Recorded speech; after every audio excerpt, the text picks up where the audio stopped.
Sikia nikueleze mpendwa. Reka nkubwire mwene data. Wakati mimi nikijigeuza nikiwapaka, igihe nihinduraga kuba injangwe, nilikuwa naingia ndani ya nyumba. Ninjiraga mu nzu. Nasubiri wa mama amepika mboga. Nkategereza aba abagore barangije gukaranga imboga. Mboga zimeiva tayari. Imboga zahiye rwose. Na bado hajasonga ugali. Akaba atarasonga ubugari. Paka anakwenda, paka mwanadamu ambaye ni mimi. Ugasanga injangwe muntu rero iraje. Ninafungua kile chungu. Nkaza nkafungura ya safuria. Alafu naanza kula zile mboga. Hanyuma nkatangira. Alikuwepo mama mmoja, yeye alikuwa anafanya biashara ya kuuza dagaa sokoni Kigoma. Hari umugore umwe wacuruzaga indagara mu isoko Ikigoma. Huyu mama anauza karibu na Waislamu.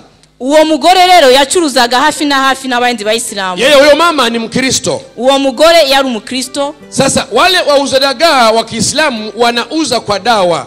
Abo ngabo bacuruzi bandi bindagara b'Abayisilamu bo bagurishaga bijyanye n'imiti bakoresha. Biashara zao wanaziuza na zinawahi kumalizika, lakini yule mama hamalizi dagaa.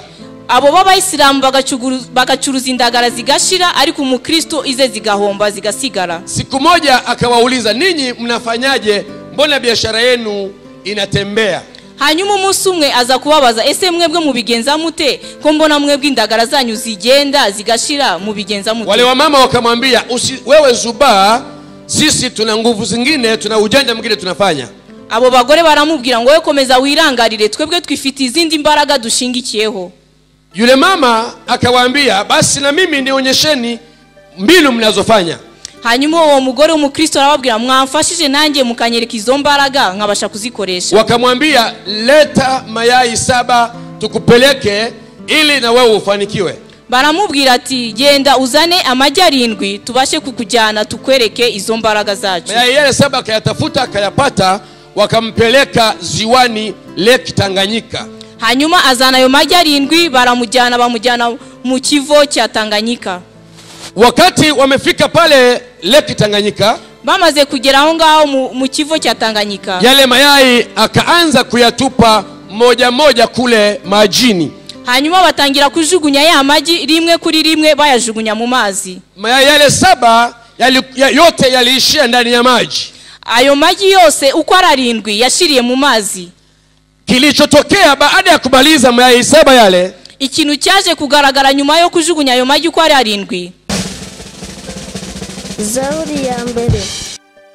Jana tulikuwa tunaeleza habari ya mamlaka ya Yesu Kristo. Ejo twarimo tuganira inkuru z'imbaraga za Yesu Kristo. Na leo tutaongea nguvu alizonazo Mungu wetu wa mbinguni. Uyu munsi nanone turongera tuganire imbaraga Imana yacu yo mu ijuru ifite. Kabla hatujaanza huko, ni vizuri tusome maneno ya Mungu. Mbere yuko dutangira byaba byiza tubanje gusoma ijambo ry'Imana. Tuangalie katika kitabu cha Zaburi. Eka turebe mu gitabo cya Zaburi sura ya 105. Zaburi 105 mstari ule wa 4. umurongo wa 4. Maneno haya yanasema, mtafuteni Bwana na nguvu zake, utafuteni uso wake siku zote. Uwo murongo uratubwira uti, mushake Uwiteka n'imbaraga ze, mushake mu maso he iteka ryose. Amen. Wakati nikiendelea katika imani ya Kiislamu, maze gukomeza rero muri kwa kwizera kw'idini rya Islamu, nimeshasoma, nimemaliza masomo yangu. Nari maze kwiga ndangije amashuri yanjye, na tayari nilishapewa jukumu la kufanya katika Uislamu. Kandi maze guhabwa umurimo wo gukora no kuyobora muri iryo dini.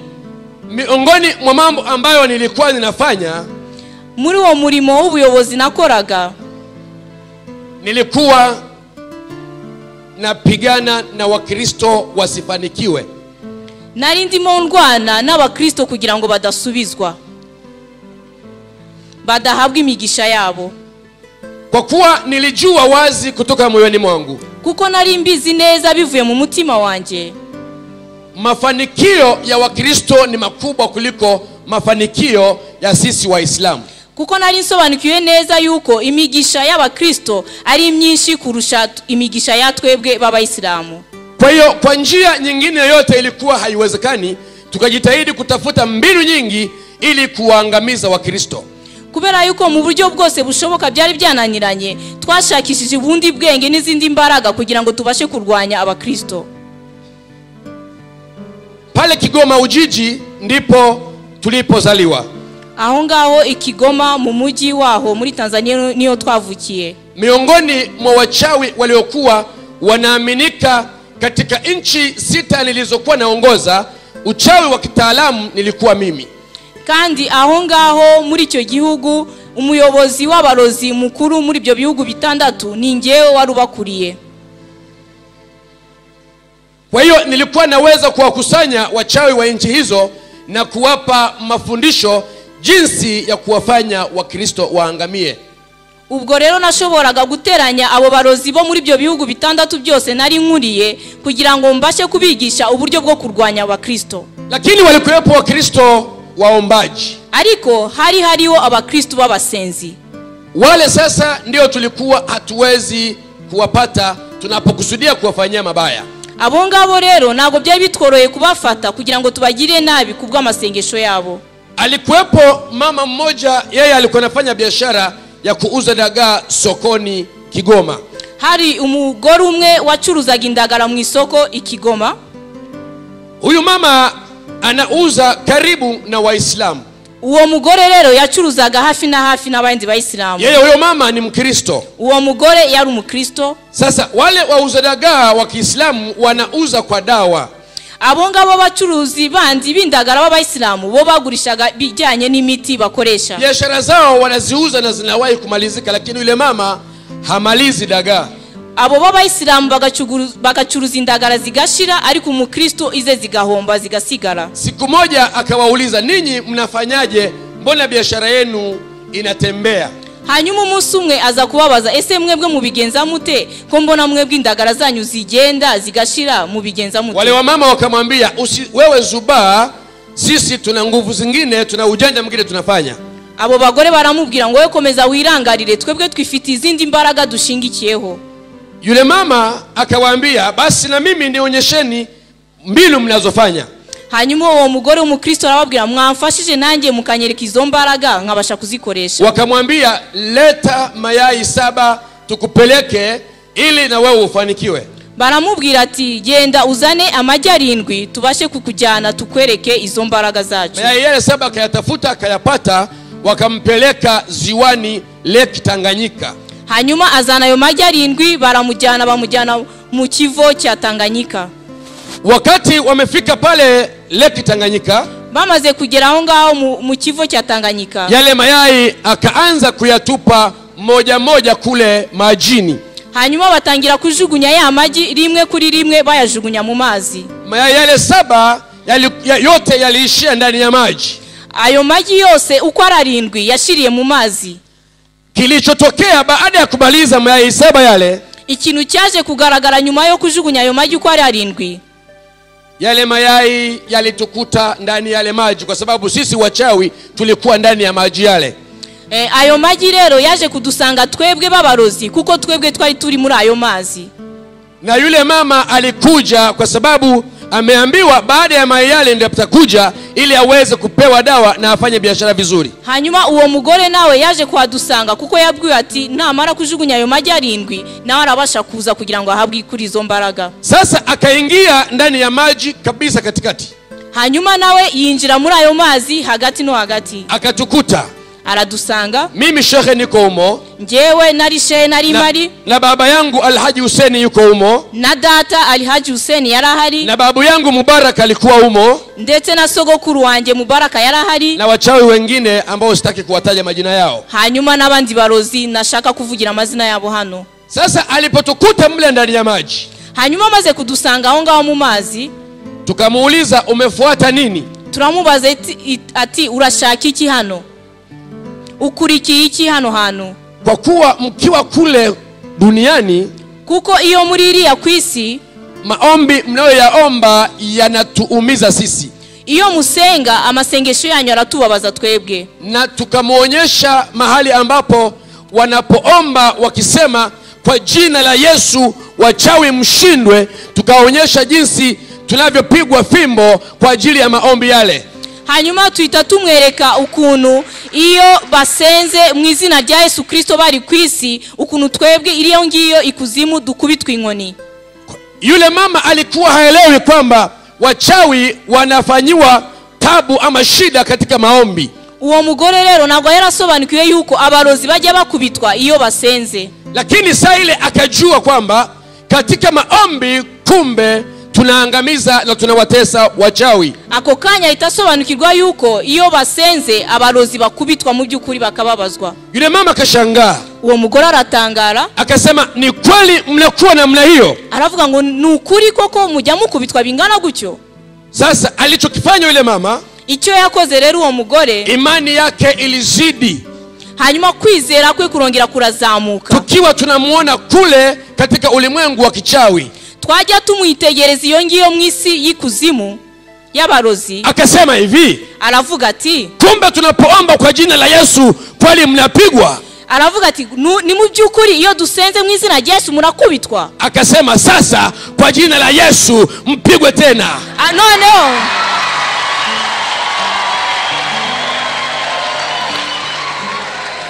Ahita aravuga ngo noneho mu izina rya Yesu mwongere mukubitwe.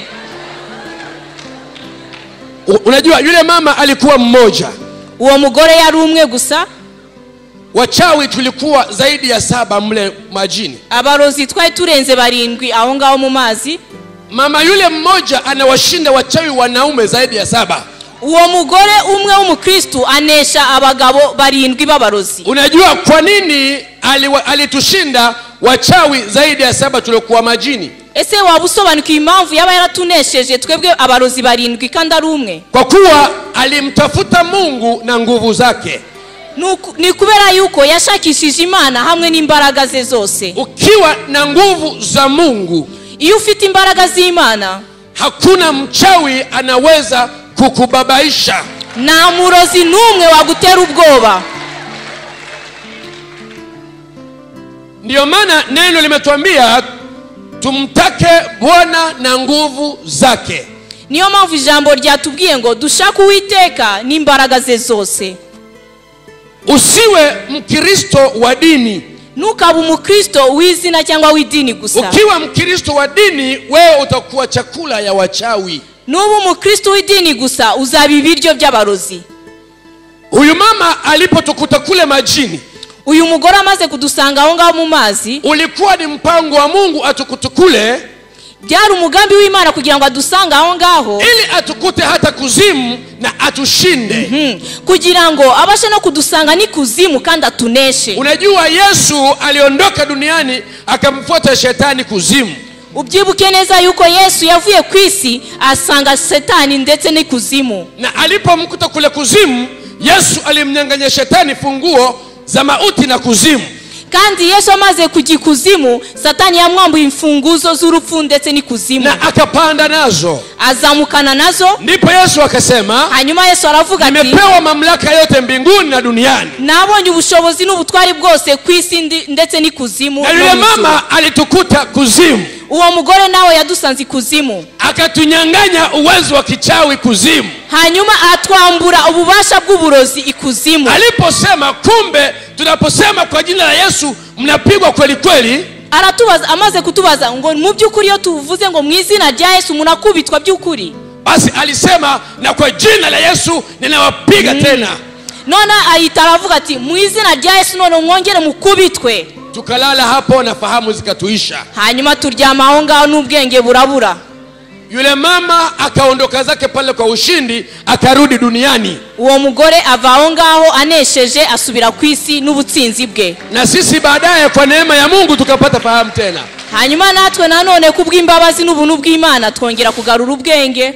Tulipokuwa tunatembea mjini, twajya dutembera mu mujyi rero, yule mama nikimkuta mahali namna hii, na musanga ahantu nkanga mu muhanda, nilikuwa namuogopa. Naramutinyaga. Namuogopa kwa sababu gani? Namutinyiraga iki rero? Si kwa sababu ni mama, atari kubera ko ari umugore gusa, ni kwa sababu ana nguvu za Mungu. ni kubera yuko afite imbaraga z'Imana. Ukiwa na nguvu za Mungu, nugira imbaraga z'Imana, hata ungekuwa mtoto wa kiasi hiki, niyo waba uri umwana ungana gutya, wewe sio mtu wa kawaida. wowe nagusanzwe, Wewe si mtu wa kawaida. naguri umuntu usanzwe. Nikajifundisha kwamba hanyuma mpita niyigisha yuko huyu Mungu wa Wakristo, iyi Imana y'Abakristo sio Mungu wa kawaida, ntabwo ari Imana isanzwe, sio Mungu wa kawaida. ntabwo ari Imana isanzwe. Na mimi nikasema, noneho nanjye ndibwira kwa ni kuwa nimeshindwa kwa sababu ya mama huyu, kuko natsinzwe kubwera uyu mugore, nguvu alizonazo sio za kawaida, imbaraga afite ntabwo ari imbaraga zisanzwe, nikaanza kuamini moyoni mwangu nangira kwizera mu mutima kwamba wanjye Mungu wa Kristo ni Mungu wa kweli. ko Imana y'Abakristo ari Imana y'ukuri. Haikuishia hapo, ntabwo byarangiriye aho, haikuishia hapo ntabwo mpendwa. byarangiriye aho. Baadaye hanyuma y'ibyo alikufa baba mmoja wa Kikristo aliyeokoka, haje gupfa umugabo w'umukristo ukijijwe, ambaye mjini alikuwa anasumbua, anahubiri, anawaambia watu habari za Yesu. hanyuma uwo nguwo yari yaratesheje umujyi wose ababwira inkuru za Yesu. Siku ile anafariki, wakaandaa mazishi, hanyuma umunsi yapfuye bajya ku kiriyo, wakaenda kumzika makaburini. bajya kumuhamba mu makaburi. Sasa jioni tukapatana wachawi, hanyuma nimugoroba tuza kumvikana nk'abarozi, tukasema jioni tukamfufua yule mzee aende kutulimia mashamba usiku. turavuga tuti tugende tumuvane ikuzimu azaze ajya duhingira imirima Kwa sababu yacu, tulikuwa tunawatumikisha watu kazi usiku. kuko twajyaga dukoresha abantu imirimo mu ijoro. Sasa huyu alikuwa anatuudhi sana, ebu leo tumkomeshe. kuko yari yaratutesheje cyane, reka tumukoreho. Tukamaliza ile swala ya 2:30, tukaenda kule makaburini. turangiza aya masengesho ya 2:30 tujya handi kwirimbi. Tukasikia watu bado wanaongea kule makaburini.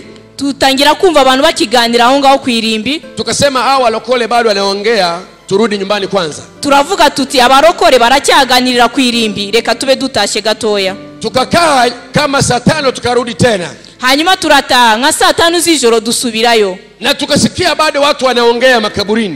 twongera kwiyumvisha abantu barimo kuganira aho ngaho Sasa kwirimbi. tukasema walokole gani hawalali saa hizi bado wako makaburini? none turibaza se abana barokore nyabaki 5 baracyari kwirimbi. Tukapanga twende saa 8. turapanga ngo tujyeyo saa 8. Saa ile tulipofanikiwa saa 8 tukaenda. aho ngaho saa 8 rero tuza kujyayo. Kaburi iko pale mlangoni, si tuko hapa. nukuvuga yuko irimbi ryari nk'ariya ku rugi, natwe tuhagaze hano, Niko mimi na baba na babu yangu na wengine. njyewe na data na sogokuru n'abandi barozi. Pale kaburini tukaona mtu mrefu amesimama. hariya ku irimbi tubona umuntu muremure uhahagaze. Sisi tukajua labda ni mchawi ametuwahi pale, tutakuta amempeleka. tugira ngo nundi murozi wahadutanze, turasanga yamudutwaye. Kwa hiyo tukakimbia. hanyuma turiruka. Tulipofika pale kaburini, tuhageze aho ngaho ku irimbi, yule mtu tunamtizama yuko juu sana, ni mrefu sana. twamwitegereza tugasanga ni muremure cyane, ari hejuru cyane. Hatua yake moja ni hapa na mjini kule stendi. intambwe ye imwe gusa ivuye hano ikagera iriya mu mujyi. Sasa tukamuuliza, wewe umefuata nini hapa? turamubaza tuti wowe waje gushaka iki hano? Yeye akatuuliza, ninyi mmefuata nini hapa? nawe aratubaza se mwebwe mwaje gushaka iki? Akatuambia, sasa hivi ondokeni. ahita tubwira ngo none ahanga ndababwiye ngo muveho hano. Sisi tukasema hatuondoke, tumekuja kumchukua huyu mtu aliyekufa. turamubwira tuti nago tuva hano, twaje gufata uyu muntu. Yule mtu alikuwa na fimbo mkononi na upanga. uwo muntu yari afite inkoni ndetse n'umupanga ku rundi kuboko.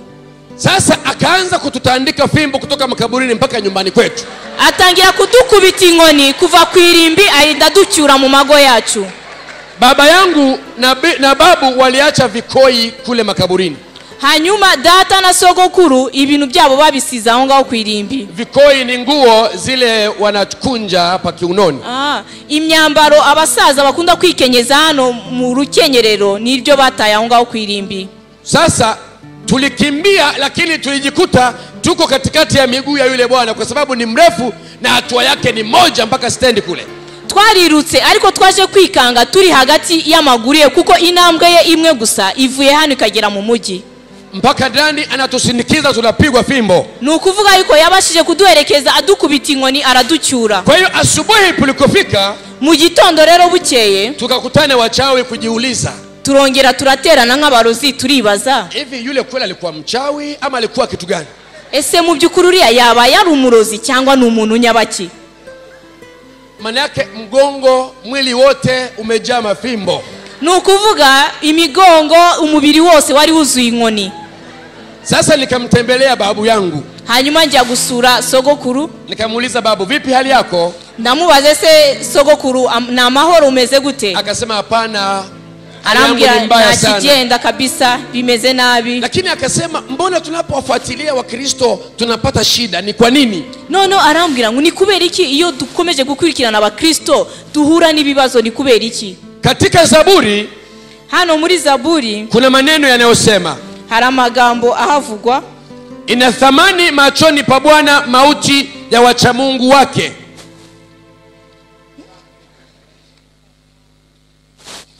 Ina thamani machoni pa Bwana mauti ya wacha Mungu wake. Zaburi 116 mstari wa 15. Urupfu rw'abakunzi be ni urw'igiciro cyinshi mu maso y'Uwiteka. Ndugu yangu, hata mwili unapotofautiana na roho, ni igihe umubiri umaze gutandukana n'ubugingo.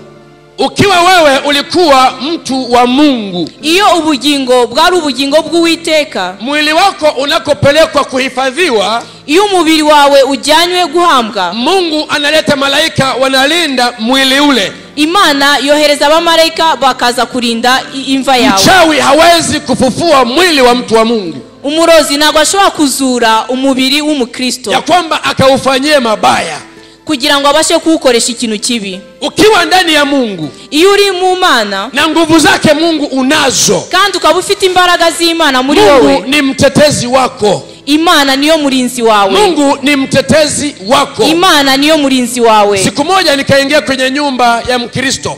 Umunsi umwe ninjira mu rugo rw'umukristo. Nikasema leo ni lazima nivange katika nyumba hii. Lazima nifanye uchawi katika nyumba hii. Ndibwira ni uyu munsi birakwiriye yuko nkora uburozi muri uru rugo. Na nimetoka nyumbani nimevaa uchi. Navuye mu rugo nambaye ubusa. Kwa hiyo nikaingia ndani ya nyumba ile. Hanyuma ninjira muri rwa rugo. Mapema tu kuanzia saa 3. Byari kare cyane nka saa 3. Wale watu wa nyumba, hanyuma abo ngabo banyiri urugo, chakula kikaletwa mezani. Ibiryo bizanwa ku meza. Na mimi nilikuwa na kawaida, nanjye mu busanzwe nikiingia ndani ya nyumba ya mtu, iyo ninjiraga mu rugo rw'umuntu, nilikuwa napitia kwenye pembe kama pale. Ninjiraga mu kanguni nka hariya hejuru. Nikiegemea tu ukuta unapasuka, mimi naingia. Na kwegera ikibambasi gatoya inzu igatandukana nyinjira. Siku ile nikafanikiwa kuingia ndani ya nyumba ya Mkristo. Uwo munsi mbashwa kwinjira muri iyo nzu y'umukristo. Basi nilikuwa na kawaida wakianza kula naweka mguu wangu kwenye chakula. Nari mfite akamenyero batangira kurya nkafata ikirenge cyanjye nkagishira ku biryo. Kwa hiyo watu wanakula chakula na mguu wangu. Abantu rero bakarya ibiryo hamwe n'ikirenge cyanjye. Siku hiyo nikasema nifanya hivyo tena. Uwo munsi ndibwira ni ndongera kubikora kwa kundi. Wale watu chakula kimefika mezani. Abo bantu ibiryo bya bimaze kugera ku meza. Baba mwenye nyumba akasema tuombe kwanza. Umugabo w'urwo rugo aravuga reka tubanze dusenge. Mimi nimekaa pale hawanioni. Njewe na nicaye hari inyuma batambona. Yule baba akasema hivi, uwo mugabo aravuga ati, Mungu tunakushukuru kwa chakula hiki ulichotupatia.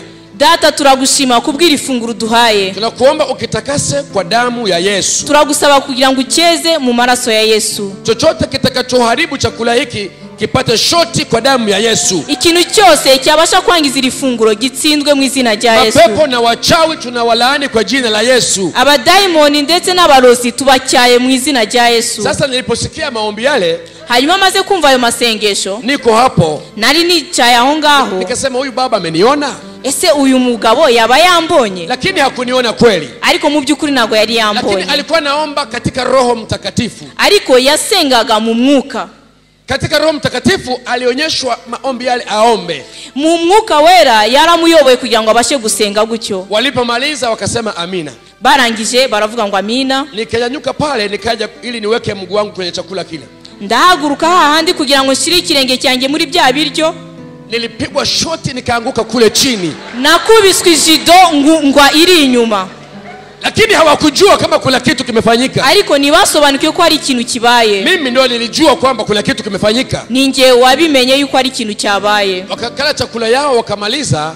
Barya ibiryo byabo bararangiza. Akaita watoto, njoni tumshukuru Mungu tukalale. ahamagara nanone abana ngo nimuze dusenge tugiye kuryama. Akasema hivi, aravuga ati, Baba katika jina la Yesu, data mu izina rya Yesu, tunaenda kupumzika, tugiye kuruhuka, tunaomba utufunike kwa damu ya Yesu. turagusaba kugira ngo dutwikirize amaraso ya Yesu. Wachawi watakaopita hapa juu wakutane na damu yako, abarozi bari butambuke hano hejuru y'urugo bahure n'amaraso yawe, na waliofanikiwa kuingia ndani ya nyumba wasione pa kupita, kesho asubuhi tuwakute ndani ya nyumba hii. kandi babandi bari bateganyije kuza kwinjira mu rugo nibabone inzira yo kwinjiramo ejo tuzabasange mu rugo. Niliposikia maombi yale, hanyuma maze kumva ayo masengesho kwamba ninafungiwa ndani ya nyumba, kesho walikute humo ndani, ko nafungiwe muri iyo nzu ejo bazansange mu rugo rwabo, nikasema kalabaye sasa. no ndavuga karabaye pe kabisa, ndavuga kambayeho. wale ndugu wameenda zao kulala, abo bantu b'Imana bigiriye kuryama. Sasa walipenda kulala wamefunga na milango yao na nini. Bagiye kuryama, nikaanza kutafuta nilipopita. Bajya kuryama bafunze inzugi zose, nangira gushakisha ahantu ndi buke. Nikigusa ukuta namna hii, ngozeje ukiganza cyanjye ku rukuta, napigwa shoti, nakubitwa hasi. Kwa sababu alisema damu ya Yesu ufunike nyumba hii. Kuko yarangije gusenga ngo amaraso ya Yesu Kristo atwikiriye urwo rugo. Kila niliponyanyuka kutafuta mahali pa kupita nilikuwa napigwa shoti. Nahaguruka kugira ngo nshake inzira ngo nsoke, nkakubitwa hasi. Kwa hiyo nilikalegea. Hanyuma ncika intege, nikaamua nitulie. Hanyuma niitiramo gutuza nikajisalimisha. Hanyuma nicara niha amahoro. Kesho asubuhi, hanyuma ejo bukeye, baba mwenye nyumba anawahi kuamka aende kazini. Umugabo w'urwo rugo abyuka kugira ngo ajye ku kazi. Ameoga, amevaa, anapita sitting room pale. Yarangije gukaraba, yambaye, aciye muri salo. Kwa hiyo anamkuta Sheikh Hamisi Hussein Mubaraka yuko sebuleni. Arangije asanga Sheikh Hamisi Hussein yicaye muri salo yiwe. Alafu amevaa nguo zinazoitwa uchi. Hanyuma yambaye imyambaro yitwa kwambara ubusa. Yule bwana hakuamini macho yake. Hanyuma niyakwizera ibyo abonye. Akanitazama kwa sababu alikuwa ananifahamu. Kuko yaranzi aranyitegereza. Akaniambia, wewe ni Hamisi Hussein? Arambwira, ese wowe waburi Hamisi Hussein? Huyu shehe kabisa, huyu hapa shehe. Wa undi shehe wa hano hafi. Sasa pale nimeshanywea, sina nguvu kabisa. Aho ngaho narangije gucika intege kabisa, na mbaraga nkifite. Unajua kwa nini nilinywea? Ese wabuze impamvu nari nacitse intege? Uwezo wa nguvu za Mungu zilikuwa ndani ya yule ndugu. Imbaraga z'Imana zari indani muri uwo mugabo. Sasa akaniambia, hanyuma arambwira ati, nataka nikutoe nje utembee uchi. Ndashaka kukujyana nkuzengurutse hanze hose wambaye ubusa. Nikamwambia, ndugu yangu samahani sana. Ndamubwira, mwene data wambabariye. Tunajua ninyi watu wa Mungu walokole mna huruma sana. Turabizi yuko mwebwe babarokore muba mufite imbabazi rwose. Nisaidie nivae kanguo, siwezi kutembea uchi kabla mimi. Mbabarira rwose ngira kanu niyambika kugira ngo ne kugenda nambaye ubusa. Sintorudia tena kuja kwenye nyumba yako. Kandi sinzongera kugaruka mu rugo rwawe. Yule baba akakimbia kumwita mke wake. Hanyuma uwo mugabo yihutira guhamagara umufasha we. Fikiria, shehe anayeongoza inchi 6. Mu byukuri wumvirize neza, shehe uyoboye ibihugu 6. Mwenye elimu ya kutosha. Uwize cyane akaminuza. Anakutwa ndani ya Mkristo, nyumba ndani ya Mkristo, nyumba ndani ya Mkristo, nyumba ndani ya Mkristo, shehe yuko uchi. Agasangwa mu nzu y'umukristo, shehe yambaye ubusa. Sio kwa sababu ni Mkristo yule bwana, ntabwo ari kubera yuko ari umukristo gusa uwo mugabo, lakini nguvu za Mungu ziko ndani yake. Ariko hari imbaraga z'Imana ziri muri we. Ushindi uliomo ndani ya mtu wa Mungu ni mkubwa kuliko chochote. Ubutsinzi bw'umuntu w'Imana ufite imbaraga z'Imana burakomeye kurusha ibintu byose. Yule baba kaniambia, shehe nakuhurumia sana. Uwo mugabo arambwira ngo, shehe rwose ndakubabariye. Akaenda ndani akachukua suruali na shati akanipa nikavaa. Aragenda anzanira ipantaro kumwe n'ishati ndambara. Akaniambia, nenda zako. Arambwira ati, igendere. Wakati natoka mle ndani kama sina akili nzuri. Hanyuma nsoka aho ngaho nta bwenge buzima mfite. Nilitaka nikwambie nguvu zilizomo ndani ya Mungu wako.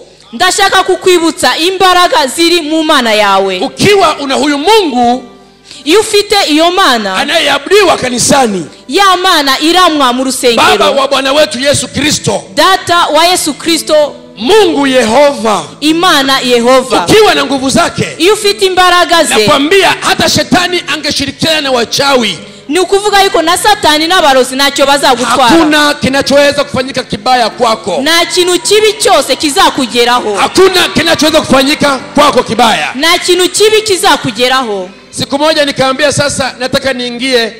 Kuna mwanamke mmoja alikuwa ameokoka. Hari umugore umwe nawe yarakijijwe. Huyo mama alikuwa kuja kuchota maji nyumbani kwangu. Uwo mugore yajyaga aza kuvoma amazi wanje kwa sababu kwao walikuwa bado hajaweka maji. Kuko iwabo bari batarazana amazi mu rugo. Siku moja nikamuuliza, wewe mama unaitwa nani? Umunsi umwe ndamubaza se izina ryawe ryaba ririhe? Akaniambia naitwa mtoto wa Yesu. Njewe nitwa umwana wa Yesu. Nikaenda chumbani nikatengeneza yai nikamroga yule mama. Njya mu cyumba ngerageza gufata igi ndamuroga uwo mugore. Yai lile nikaliandika nikalizika chini. Iryo gi ndarifata ndarihamba hasi. Nikafukia nikakoka moto juu yake. Hanyuma ndatwikira ndangije nzamura umuriro hejuru yawo ndawucana. Nikamwambia jini anayeitwa sahibu zina amwendee yule mama aniletee guest, nilikuwa nimepumzika kumsubiri. Hanyuma mbwira ijini ryitwa Swazula ngo rigende rizana uwo mugore aze aho nari ndukiye. Huyo sahibu zina ni jini anayesababisha watu wafanye umalaya ama wafanye uzinzi. Iryo jini ryitwa Swazula ni jini rituma abantu bakora uburaya. Yule jini akaenda kwa yule mama. Iryo jini rigenda risanga uwo mugore na mimi nikaenda guest. Hanyuma nanjye njya kuruhuka kuanzia saa 7, saa 8, saa 9, saa 10, saa 11, saa 12 nikatoka. Njya kuryama muri guest kuva saa 10, saa 11, saa 12 ndasohoka. Yule mama hakuja kule guest. Uwo mugore nago yabashije kuza aho ngaho kuri guest. Lakini kwa wengine nusu saa ilikuwa haifiki. Ariko kubandi bantu nabikoraga na minota 30 yashiraga bataransanga. Kwa hiyo nikarudi nyumbani nikatawadha nikaenda msikitini kuswalisha. Hanyuma ndataha ndagenda ndakaraba nditunganya njya mu musigiti gusengesha. Shehe aliyekuwa amengoja kufanya umalaya guest anakwenda kuswalisha msikitini. Shehe rero yarashoboye kujya gukora uburaya muri guest yarangiza akajya mu musigiti agasengesha. Asubuhi kuliko kucha yule mama akaja nyumbani kwangu. Mu gitondo bukeye uwo mugore aza mu rugo rwanje. Akamuuliza msaidizi wangu wa kazi nyumbani. Abaza umukozi wanje wo mu rugo ati, shehe yuko wapi? Ese shehe yabari hehe? Akamwambia yuko ndani. Umukozi aramubwira ari mu nzu. Akasema niitie basi na shida naye. Aramubwira ati wamumamagarira ko ari kibazo nshaka kumubaza. Kwa hiyo yule binti akaja kuniambia unaitwa. Uwo mugore arambwira ngo urahamagawe. Nikamwambia naitwa na nani? Ese mamagawe nande? Akasema yule jirani yetu anakuja kuchota maji yule mama. Wa muturanyi ujuza kuvoma hano amazi aragushaka. Kwa hiyo nikajua sasa yawezekana jana yule jini hakuingia. Kwa hiyo leo amekwisha muingia ananiita tukapange tukutane guest saa ngapi. Hanyuma mitanibwira yuko rya jini ejo nago ryabashije kugira icyo rikora ahubwo rikoza akazi muri aka kanya niyo mpamvu aje kumamagara tujye muri wa murimo. Nikatoka ndani nimevaa shuka au kikoi. Hanyuma nsoka nambaye ikintu cy'icyenda cy'igitenge. Tayari na mate yameshaanza kujaa mdomoni. Hanyuma amacangwe yarangije kuzura mu kanwa. Nikamkuta yule mama amesimama pale mlangoni. Sanga uwo mugore ahagaze aho ngaho ku rugi. Akaniambia, Sheikh, jana ulifanya nini? Arambaza ese she ejo waba warankoze ibiki? Nikamwambia sijafanya chochote jana. Ndamubwira na kimwe nagukoze ejo rwose. Akaniambia niambie Sheikh, unajua nakupenda sana.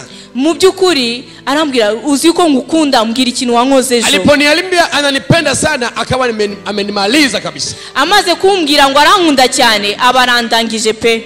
Unajua upendo aliokuwa na usema yeye ulikuwa ni upendo wa kimungu. Uzi urukundo we yavugaga ni urukundo rw'Imana. Na mimi nilifahamu upendo wa kimwili. Hanyuma nanjye nsobanukirwa urukundo rw'umubiri nyine. Maana nilikuwa mwilini yeye alikuwa rohoni. Kuko nje nari ndi mu mubiri we ari mu mwuka. Sasa aliponiambia niambie nakupenda sana. Nono arambwira ati mbwira nje ndagukunda cyane. Mawazo yakanipeleka kule. Ama ibitekerezo byanjye bitabinjana hariya. Nikamwambia mama mimi jana sijafanya chochote. Ndamubwira ngiye mu byukuri ejo ntacyo nagutwaye. Lakini akaniambia sikiliza nikwambie sasa. Ariko arambwira ngo reka wumvirize nkubwire. Jana uliandika yai ukalizika chini.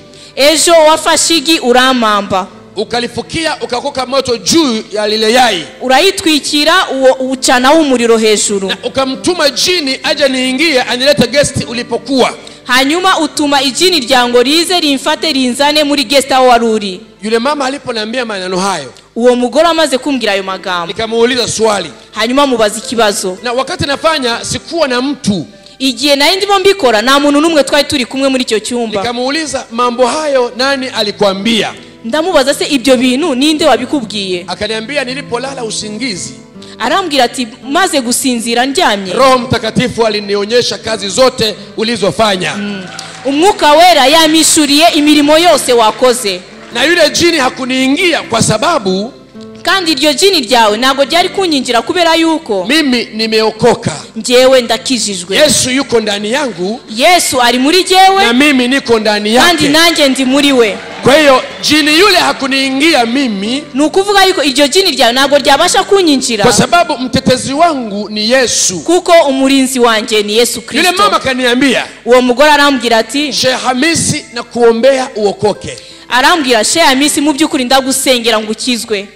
Kwa hiyo aliponiambia maneno yale, jasho ilinijaa mwili mzima. amaze kumbwira ayo magambo icyuya cyarandenze umubiri wose. Na hapo sijatoka bafuni, aho ngaho nari narajya no gukaraba, nikatoka hapo nikaenda chumbani kwangu. ndasohoka mva aho ngaho njya mu cyumba. Mama akaenda nyumbani kwake, uwo mugore nawe aratajya mu rugo rwe. nikiwa ndani ya chumba changu nikaanza kujifikiria, maze kugera mu cyumba nangiye kubitekerezaho, huyu Mungu wa Kristo yukoje? sasa iyi Mana y'Abakristo iteye ite? Mbona tunapowaroga hawarogeki? kubera yuko iyo tubaroze ntago barogwa.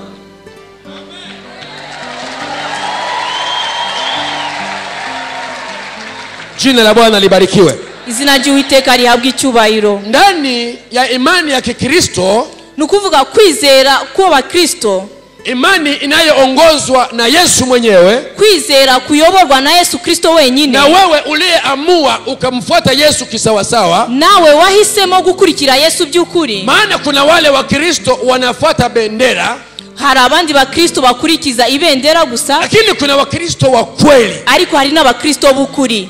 Wakristo wa kweli wale hatukuwapata kabisa. Abakristo b'ukuri ntago twigeze tubafata n'umunsi wa rimwe. Huyu mama angekuwa Mkristo asi wa kweli, uyu mugore yaza kuba atari umukristo w'ukuri, ningeweza kufanya naye mabaya ya uzinzi guest, nari mbashije gushobora kuryamana nawe aho ngaho muri gate. lakini hakuwa Mkristo wa dini. ariko ntago yari umukristo w'idini. Mama huyu alikuwa Mkristo wa kweli kabisa. uwo mugore yari umukristo w'ukuri. Na mimi nataka nikwambie mpendwa, kandi nanjye ndashaka kubwira mukuzwa, usiwe Mkristo wa dini, ntukaba umukristo w'izina. uwe Mkristo uliyekusamehewa dhambi na Yesu. ujye uba umukristo wababariwe ibyaha na Yesu Kristo. Ukiwa Mkristo wa dini, nuba umukristo w'idini gusa, matatizo hayatakuisha hata siku moja. ibibazo ntago bizagushiraho iteka. Nilikuwa naweza kuingia ndani ya nyumba ya kina baba na mama wamelala, nari mbashije kujya ninjira mu nzu y'umugore n'umugabo baryamye, namtoa baba kitandani na mlaza chini, nkamvana umugabo ku gitanda nkamuraza hasi, alafu mimi nalala kitandani, hanyuma ngewe nkaryama muri ubwo buriri. mwili wa yule baba anauvaa mimi, hanyuma umubiri w'uwo mugabo akaba ari nge uwambara. kwa hiyo nikiwa kitandani pale, mama kinitizama anajua ni mume wake. hanyuma naba ndi aho ngaho mu buriri, uwo mugore yanyitegereza akabona ndi umugabo we. Kwa hiyo naweza kufanya ujinga wangu na huyo mama. ni ukuvuga yuko ibiteye isoni byanyeshwa kubikorana n'uwo mugore. Yule mama anajua yuko na mume wake, uwo mugore akaba azi yuko ari kumwe n'umugabo we. nikimaliza naondoka zangu, naba ndangije nkisohokera yule baba nkagenda, namwacha pale chini. uwo mugabo nkamusigaho hasi. Nikishafika nyumbani, namara kugera mu rugo namzingua yule baba, nkamufungura wa mugabo, alafu anajikuta yuko chini. hanyuma akisanga ari hasi. Sasa lazima wafanye kesi pale. mu by'ukuri haba hajeho gutongana. sasa Baba anamuuliza mke wake, kwa nini niko chini? umugabo akabaza umugore ni kubera iki naryamye hasi. Na mama anaswali kwa mume wake, kwa nini ilikuwa hivi? umugore nawe akamubaza ese wowe kubera iki byakugendekeye gutya. Mume anasema hapana, mimi sijafanya tendo la ndoa na wewe kabisa. hanyuma umugabo akamubwira mu by'ukuri nta kintu na kimwe twakora nge nawe. Sasa inabidi tukapige ramli kwa Sheikh Hamisi. ni ukuvuga birakwiriye yuko tujya kuraguza kwa Sheikh Hamisi. Kwa hiyo wakija kwa Sheikh Hamisi, baza kwa Sheikh Hamisi rero, ambaye ndiye aliyefanya hayo, kandi ari we wabashije gukora bya bindi. kwa hiyo ninawaeleza mchawi alifanya hivi na hivi na hivi, wanasema kweli Sheikh Hamisi unajua kutabiri kupima. hanyuma nababwira ngo umurozi yabakoreye gutya na gutya, bakavuga ngo mu by'ukuri Sheikh Hamisi uzi kuragura pe. Sasa ninawaambia inabidi niwaandikie hirizi ama azima mkaweke pale mlangoni. none nkababwira ati birakwiriye yuko mbandikira igiheko cyangwa ikintu mwashira ku rugi rwanyu. Kwa hiyo nikiwafanyia vile, maana yake ni kwamba sintoingia katika nyumba hiyo tena. Nukuvuga iyo maze kuba icyo giheko sinzongera kwinjira muri iyo nzu. Wakija nyumbani kwao, bataha mu rugo rwabo, wanafika wanakusanya watoto wao, bagateranya abana babo, na wanawaambia baadhi ya mambo yaliyotokea, bakababwira inkuru z'ibintu uko byagenze. Lakini tumekuja na hirizi ama azima tunaweka hapa ndani, kandi twazanye igiheko cyo gushira hano mu nzu, na watoto wanajua kama kweli ile nyumba ile inatembelewa na wachawi. Hanyuma n'abana nabo bagasobanukirwa yuko iyo nzu irinzwe n'abarozi. Nyumba hizo nilizokuwa naingia zilikuwa ni nyumba za Wakristo wasiomjua Mungu. Izo nzu nabashaga kwinjiramo zari inzu z'abakristo batazimana, ambao bado hawajaokoka, abakristo batarakizwa. Lakini Wakristo waliokoka, ariko abakristo bakijijwe, ilikuwa haiwezekani, nago byashobokaga. Mtu mmoja ameokoka, nikasema leo lazima niende katika nyumba ile.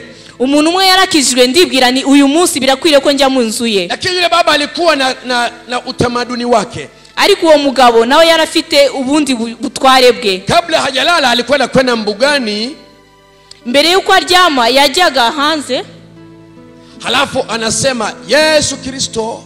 Hanyuma akataka ngo Yesu Kristo, tunakuja mbele zako mimi na familia yangu yote, tuje imbere yawe ngewe n'umuryango wanjye wose. Wakati anaomba mimi nasikia niko hapo, yaba arimo gusenga nkaba ndimo kumva mpagaze iruhande. Anasema ninazungusha damu ya Yesu nyumba yangu yote hii. Akavuga ati nzengurukije amaraso ya Yesu Kristo uru rugo rwanjye rwose. Wachawi wasione nyumba hii, abarozi nibabone inzu yanjye. Anaenda kulala, akajya kwiryamira. Sasa baada ya maombi hayo, nyuma yayo masengesho, ile nyumba inageuka inakuwa maji mengi sana. Nyuma y'iryo sengesho iyo nzu ihita ihinduka amazi menshi cyane. Kwa hiyo unaposikia maji yanatembea na kumva amazi atemba, huwezi kuingia kwenye maji, ntushobora kwinjira muri ayo mazi. Lakini unajiuliza hapa si palikuwa nyumba?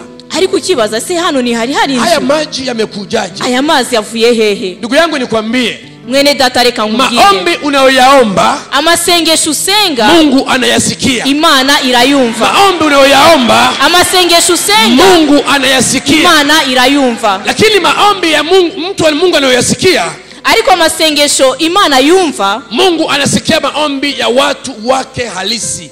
Imana yumva amasengesho y'abantu be by'ukuri. Siku moja nikaenda kwenye nyumba, nimejigeuza panya.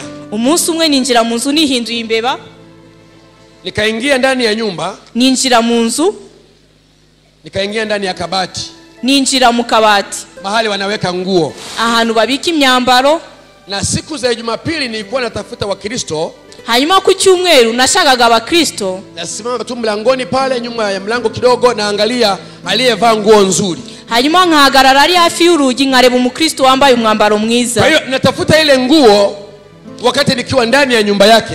Nkashaka wa mwambaro maze kwinjira mu nzu ye. Hata kama iko katikati na itafuta, naingia ndani ya ile nguo, ninakula ile nguo kwa tundu kubwa sana. Nabasha kwinjira mu kabati ke abikamwe imyenda, wa mwambaro nkawurya ikinuza kinini cyane, ili asiivae tu, kugira ngo atazongera kuwambara.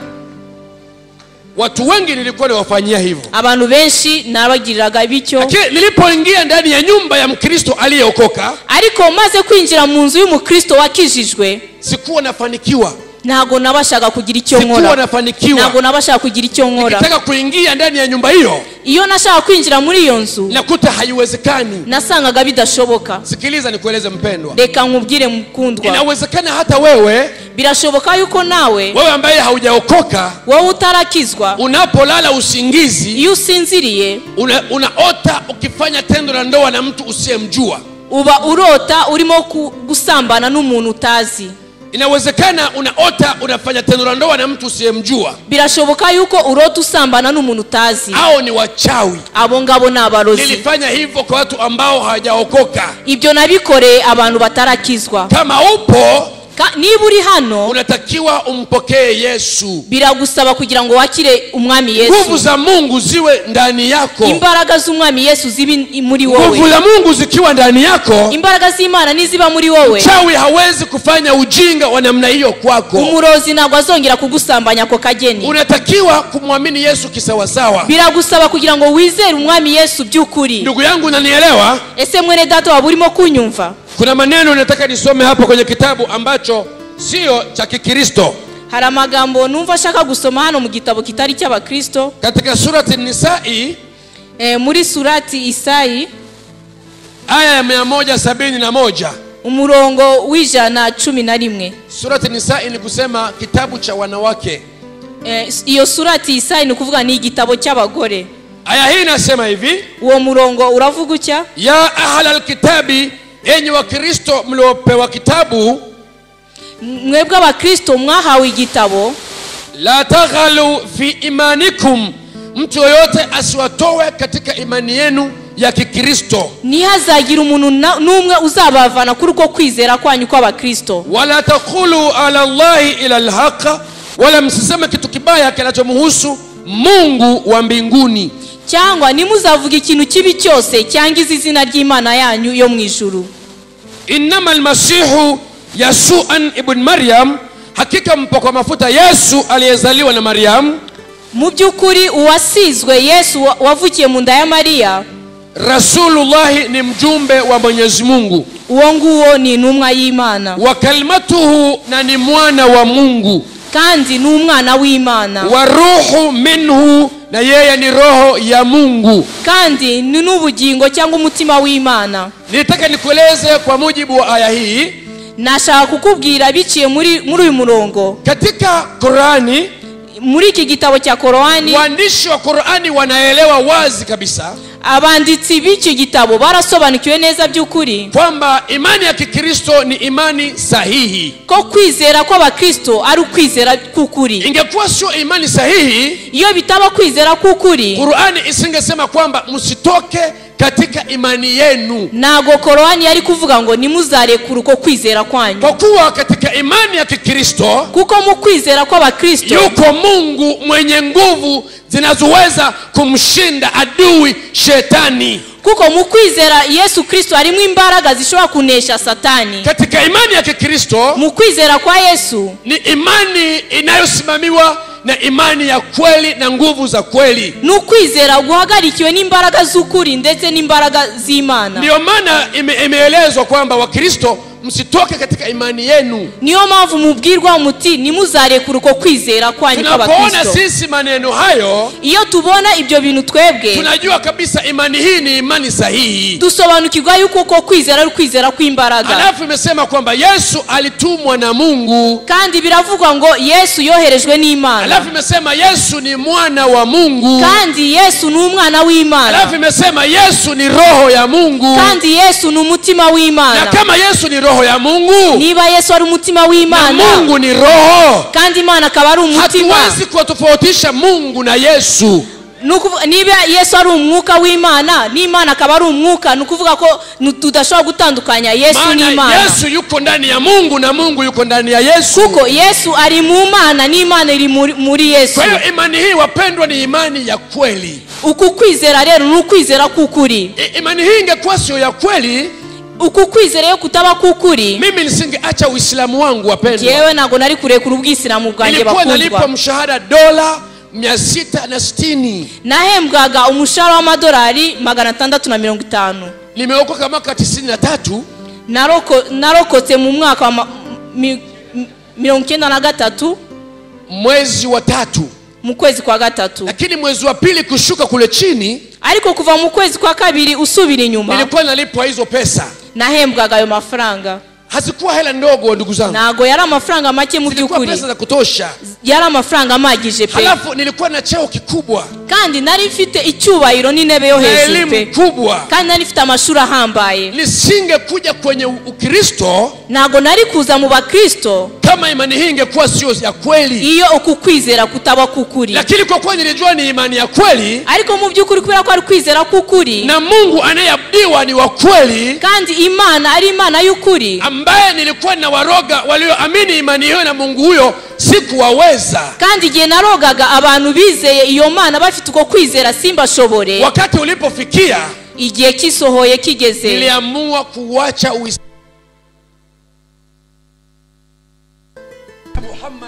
hanyuma ndekura Muhamadi, nikaamua kumfuata Yesu Kristo. hanyuma mpitamo gukurikira Yesu Kristo, Yesu mwokozi wa ulimwengu. Yesu umukiza w'isi yose. Sikia nikueleza ndugu yangu. Reka nkubwire mwene data. Imani ya Kikristo ingekuwa sio ya kweli, iyo kwizera ko abakristo kutaba kukuri, kweli nisingeingia kwenye Ukristo. Ngewe sinari kuza mu bakristo. Aya hii katika surati Yunus inasema, uwo murongo muri surati Yunus iravuga gutya. Aya ya 94, umurongo wa 64 inasema, fa in kunta fi shaki mimma anzaina ilaika ya Muhammad. Jibrilu alikuja kwa Muhammad akamwambia, malaika Gabriel yaje aramubwira ati, abwira Muhammad, pardon, fa in kunta fi shaki mimma anzaina ilaika fas'ali ladhina yaqra'una kitaba min qablika. Kama una shaka juu ya yale tuliokuteremshia, nenda uwaulize wa Kristo waliopewa kitabu kabla yako. Nugira ikibazo ushidikanyamo, uzagenda usobanuza abakristo bahawe igitabo mbere yawe. Laqad ja'aka al-haqqu min rabbika fala takunanna minal mumtarina. Na yale watakayokuambia wa Kristo usiyakatae, ukweli umekwisha kufikia kutoka kwa Mungu wako. Kandi ibyo bazakubwira abo bakristo uzabyizera ubyemere kuko nukuri kuva ku Mana. Maana ya aya hii wapendwa, igisobanuro cy'uyu murongo rero bakundwa, Mungu alikuwa anamhitaji Muhammad na yeye awe Mkristo. Imana yifuzaga yuko Muhammad nawe abe Mkristo. Wakati anamueleza mambo haya huyo malaika, igihe malaika yamubwiraga ya magambo, miaka 570 Yesu alikuwa alishaenda mbinguni. Imyaka 570 Yesu yari amaze kuzamuka mu ijuru. Ndipo sasa Muhammad alizaliwa. Icyo gihe nibwo Muhammad yavutse. Alipozaliwa alikuta Ukristo upo. Amaze kuvuka yasanze ubukristo buhari, na wakristo walikuwepo, kandi n'abakristo bari bariho. Ndio maana malaika anamwambia akiwa mtumwa na Mungu, niyo mpamvu malaika yoherejwe n'Imana yaramubwiye ati, nenda uwaulize wakristo yale watakayokuambia usiyakatae. Ngo genda usobanuza abakristo ibyo bazakubwira uzabyizere. Maana yake ilikuwa ni nini? Ese ibyo bisobanuye iki? Muhammad alikuwa anatakiwa na yeye aokoke. Muhammad nawe byashakaga ko nawe akizwa. Na kama angeokoka, iyo akizwa rero, mtu mwingine angehubiri Uislamu duniani. Na undi muntu wari kubwiriza ubwisilamu kwisi. Lakini hakuwezekana kufanya. Ariko nago yakijijwe. Sasa swali mpendwa nilojiuliza mimi, sasa ikibazo ngewe nibaza ngewe, kama Muhammad aliambiwa awe Mkristo, niba Muhammad yabwiwe kuba Mkristo, je, mimi muumini wake ni gute jewe nk'umuyoboke we? Kwa hiyo tuna sababu zote nkaba mfite impamvu zose za kuwafanya Waislamu wamwamini Yesu, yo kugira abayisilamu bose bizere Yesu. Na wewe ujue ya kwamba, nawe umenye yuko kwamba hakuna imani ya kweli ambayo Mungu anaijua ni hii ya Kikristo. Na kundi kwizera Imana yemera uretse kukwizera kw'abakristo. Mnanielewa wapendwa? Ese wabunyumva neza wangu? Mnanielewa? Ese uranyumva neza? Manake nachotaka ujue ni iki. Ikintu nshaka ko usobanukirwa rero ni iki. Hasa mabinti zetu wa Kikristo huwa wana tatizo. Sasa cyane cyane abafasha bacu b'abakristo bafite ibibazo. Abakobwa bacu b'abakristo wanapokaa kanisani kama hivi, iyo bicaye mu itorero nk'uku, na hakuna Mkristo mwenzake anamwambia naomba nikuoe, akaba nta wundi Mkristo w'umugabo umubwira ngo nzakurongora, anaweza kumjia Muislamu akamwambia wewe binti, ashobora guhura n'undi mugabo mw'Islamu akamubwira ngo reka dushakane, anamwambia imani yenu na imani yetu ni sawa sawa, akamubesha ati kwizera kwanyu n'ukwacu ni kimwe. Mwambie imani yenu na ya kwetu sio sawa sawa. Uzamusubiza uti kwizera kwanyu n'ukwacu ntabwo ari kimwe. Ingekuwa imani yenu na ya kwetu ni sawa sawa, iyo kwizera kwanyu n'ukwacu biba ari kimwe, Muhammad wako asingeambiwa awe Mkristo. Muhammad wawe ntabwo yari kubwirwa ngo abe Mkristo. Sikia nikueleze mpendwa, reka nkubwire mukundwa, yani hapa ulipo, ahanga uri, Mungu yupo. Imana irahari. Mungu ni Mkristo. Imana ni Mkristo. Hata kama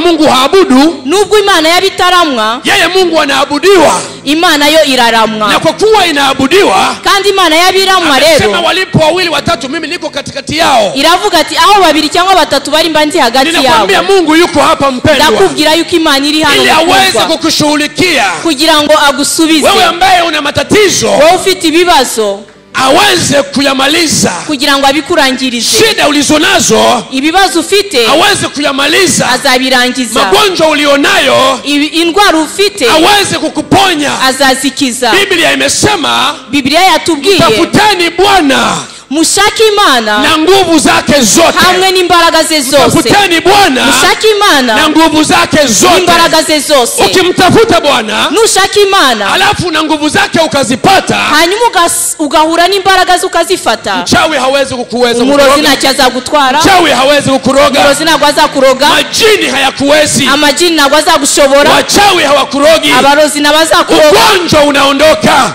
Uburwayi buzavaho. Maana nguvu za Mungu kiwa nazo, kuko iyo ufite imbaraga z'Imana, nguvu zikiwa ndani yako, imbaraga zikaba ziri muri wowe, utasikia ugonjwa wenyewe unaachia, unaondoka. uzajya wumva bwa burwayi bugenda busohoka. Ndugu yangu, yuko Mungu.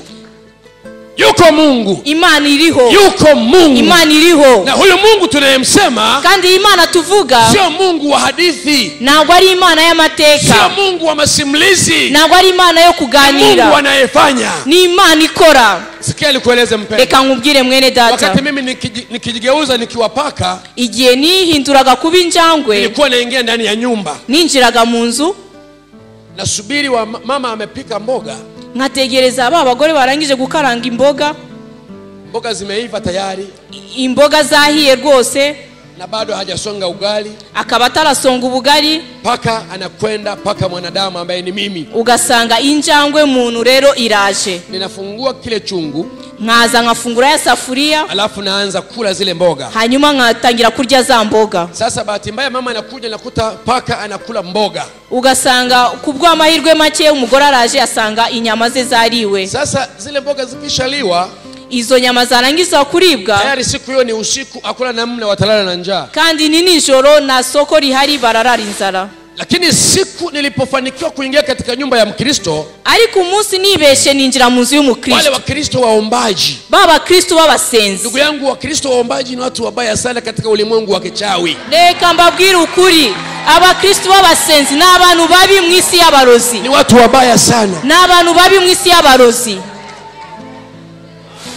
Wakati anaanza kupika mama mboga zake, yatangiye guteka imboga z'uwo mugore, anaanza kuzisafisha, agatangira kuzoza. mboga zile ziko ndani ya maji, izo nyama zikaba ziri mu mazi. lakini anasema hivi, akavuga ati, Bwana Yesu, natakasa hizi mboga kwa damu ya Yesu. akavuga ati, izi nyama rwose ndazogesha amaraso ya Yesu, sababu zimechinjwa na watu ambao hawajaamini Waislamu, kuko zabazwe n'abantu batizera b'Abayisilamu. zile mboga anazikausha na weka kwenye chungu pale. izo mboga akazumisha akazishira mu isafuriya. Nilipokwenda siku hiyo pale kwenye hiyo nyumba, hanyuma uwo munsi ninjiye muri iyo nzu. Sasa chungu nakiona, isafuriya nkaba nyibonaho, lakini nikitaka kuingiza mdomo, ariko nashaka kwinjiza umunwa, napigwa shoti, nakubitwa hasi, kwa sababu damu ya Yesu iko humo, kuko hari amaraso ya Yesu Kristo arimo. Ndugu yangu, nikwambie, mwene data, reka nkubwire, wewe unayeomba, wowe usenga, hebu zidisha juhudi. ongera kandi ongera usenge cyane. Imana irakumva. Mungu anakusikia. Imana irakumva. Katika maombi, mu masengesho, kuna mafanikio. hari ugusubizwa. Nilikuwa naweza kwenda ndani ya shamba ya mtu, nashoboraga kujya mu murima w'umuntu, hata mtu yumo ndani ya shamba lake, n'uwo muntu akaba ari muri uwo murima we, najigeuza inyoni, nkihindura inyoni, natua ndani ya shamba lile, nkaza nkamanukira muri uwo murima, nachukua udongo, hanyuma nkafata ubutaka, na upeleka ule udongo, nkafata ubwo butaka nkabujyana, na kwenda kuukaanga ndani ya chungu, nkagenda nkabukaranga mu isafuriya. Nilimwambia jini anaitwa jina tuturabi, nari nabwiye ijini litwa jina tuturabi. Alafu nilimwambia, wewe jini, nakusibika kwenye lile shamba la yule bwana, nkaribwira ati, wowe nkohereje muri uwo murima w'uyu muntu, chochote atakachopanda ndani ya shamba hili, ikintu cyose azatera muri uyu murima, kisiote kikauke, nikizere kizume. Yule bwana atapanda mbegu yake, lakini haitaota. uwo mugabo rero agatera ariko niyeze. Sasa ilikuwa ni kawaida yangu hivyo. hanyuma byari akamenyero kanjye gutyo, nikaenda kwenye shamba la mtu, njya mu murima rero w'umuntu. uyo mtu anapoanza kulima shamba lake, uwo muntu yatangira guhinga umurima we, analizunguka lile shamba, nasema akazenguruka uwo murima we, avuga ati, data mu izina rya Yesu, data mu izina rya Yesu, nazingira shamba hii, uyu murima wanjye, damu ya Yesu, ndawutwikiriza amaraso ya Yesu, zingira shamba amaraso ya Yesu Kristo, wachawi wakija, abarozi nibaca hano, wasione hili shamba, ntibazabona uyu murima wanjye. Alafu ile baba analima, anapanda mbegu zake, hanyuma uwo mugabo agahinga, agatera imbuto ze. Sasa tukiingia kwenye ile shamba, hanyuma twakwinjira muri uwo murima, hatujafikia ndani ya shamba lile, tutarinjira neza muri uwo murima neza, hatuingii ndani ya lile shamba, ntago dushobora kwinjira muri uwo murima, kwa kuna fensi ya damu ya Yesu, kuko hagoteshejwe amaraso ya Yesu, kuna fensi ya damu ya Yesu, hari igikuta cy'amaraso ya Yesu. Ndani ya shamba hilo mchawi hata atoke Warabuni, uwo murozi niyo yaba yavuye mu Bwarabu, hawezi kuingia ndani ya shamba hilo, ntabwo ashobora kwinjira muri uwo murima, haiwezekani kuingia ndani ya shamba hilo, ntabwo bishoboka ko yinjira muri uwo murima. Maisha ya Wakristo, ubuzima bw'Abakristo yamo katika kuomba, burimo mu masengesho, lakini uwe ni Mkristo, ariko uwo ni umukristo uliyemtafuta Bwana wa wundi washakishije Imana na nguvu zake, hamwe n'imbaraga ze, na nguvu zake, hamwe n'imbaraga ze. Ukiwa na nguvu za Mungu, nugira imbaraga z'Imana, chawi hakuwezi kabisa, umurozi ntacyo azagutwara, majini hayakuwezi kabisa, amashini ntacyo azagutwara, mikosi haikuwezi kabisa. Ndani ya damu ya Yesu, mu maraso ya Yesu Kristo ubuhishwe. Jina la Bwana libarikiwe. Izina ry'Uwiteka lihabwe icyubahiro. Naomba tusimame wapendwa, reka duhaguruke bene data, naomba tusimame ndugu zangu, reka duhaguruke bene data, tusimame ndugu zangu, reka duhaguruke. Umesikia nilivyoongea hapa? Umaze kumva uko maze kubaganiriza? Wewe ni shahidi wa maisha yako, ni wowe ufite ubutware ku buzima bwawe. Wachawi wanakunyanyasa namna gani wewe unajijua, ukuntu abarozi bakwiba ni wowe ubizi, n'ukuntu bakuroga. Majini yanakunyanyasa namna gani wewe unajijua, amajini uburyo akumerera nabi wowe urabizi. Usiku unapolala unajikuta unateswa na wachawi, wewe unajijua.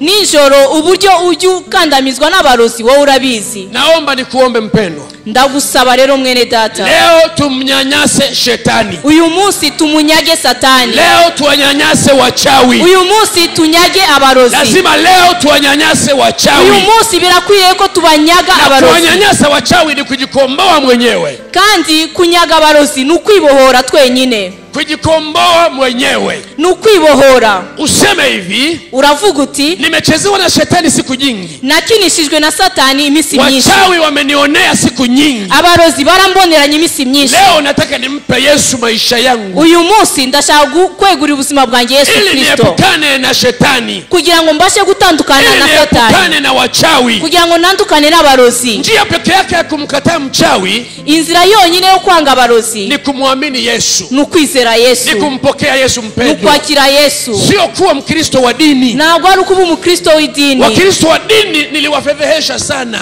abakristo b'idini nabakojeje isoni cyane, lakini Wakristo wa kweli walinifedhehesha sana, ariko abakristo b'ukuri nanjye bankojeje isoni cyane. Hebu tumfedheheshe shetani leo, reka tukoze isoni satani, tumfedheheshe adui leo, reka tukoze isoni umwanzi wacu, tumfedheheshe adui leo, reka tukoze isoni uyu munsi. Jina la Bwana libarikiwe. Izina ry'Uwiteka lihabwe icyubahiro. Wangapi wanasema nahitaji kuokoka leo? Ni bangahe bavuga ngo misemo gukizwa uyu munsi? Wanaosema leo nataka kuokoka, abo ngabo barimo kuvuga ngo uyu munsi ndifuza gukizwa, ili nimwaibishe shetani na kujipoza isoni satani n'abarozi. Kama uko hapa naomba unyoshe mkono namna hii. Niba waba uri hano rero ndakusaba kugira ngo uzamure ikiganza cyawe. Unahitaji kumpa Yesu maisha yako, urifuza guha Yesu ubuzima bwawe. Asante sana ndugu yangu, urakoze cyane mwene data, asante sana ndugu yangu, urakoze cyane mwene data, asante sana kaka, asante dada, urakoze cyane data. Hebu tumshangilie Bwana kwa ajili ya ndugu hao. Tukomere amashyi Uwiteka Imana yacu. Haleluya, haleluya, haleluya, haleluya. Ninaomba sasa ndugu yangu upige hatua uje hapa tukuombee tafadhali. Ndagusaba rero mwene data uteri intambwe uze hano mbashe kugusengera. Uje mara moja hapa tukuombee. Uze hano imbere mbashe kugusengera, ili nguvu za Mungu ziwe ndani yako, kugira ngo imbaraga z'Imana zibe muri wowe, ili nguvu za Mungu ziwe ndani yako, kugira ngo imbaraga z'Imana zibe muri wowe. Tumshangilie Bwana kwa makofi ndugu yetu. Tukomere Imana amashyi menshi cyane. Haleluya, haleluya, haleluya, haleluya. Asante Yesu, urakoze Yesu. Tunakusubiri ndugu yangu, tunakungoja, turacyagutegereje mwene data, nawe teri intambwe, turagutegereje teri intambwe mwene data. Ujifiche ndani ya Yesu, ngwino wihishe mu maraso ya Yesu, ujifiche ndani ya damu ya Yesu, ngwino wihishe mu maraso ya Yesu. Kunyanyaswa tumekataa, ngwino unyage satani katika jina la Yesu, n'izina rya Yesu. Tunakusubiri ndugu yangu ufike, turacyagutegereje mwene data, ili uweze kuondoka na nguvu za Mungu, kugira ngo uze gusohoka n'imbaraga z'Imana, uondoke na nguvu za Mungu, usohoka n'imbaraga z'Imana. Mkatae shetani mpendwa, wange satani mwene data. Yawezekana unawaza kuja lakini kuna sauti unasikia na ukatalia. birashoboka yuko urimo gutekereza kuza ariko ukaba urimo kumva ijwi. Iyo sauti inayoisikia ikatae kwa jina la Yesu. Iryo jwi urimo kumva ryange mu izina rya Yesu. Iyo sauti inakukataza usije, uikatae kwa jina la Yesu. Iryo jwi urimo kumva rikubuza ryange mu izina rya Yesu. Zaburi ya mbere.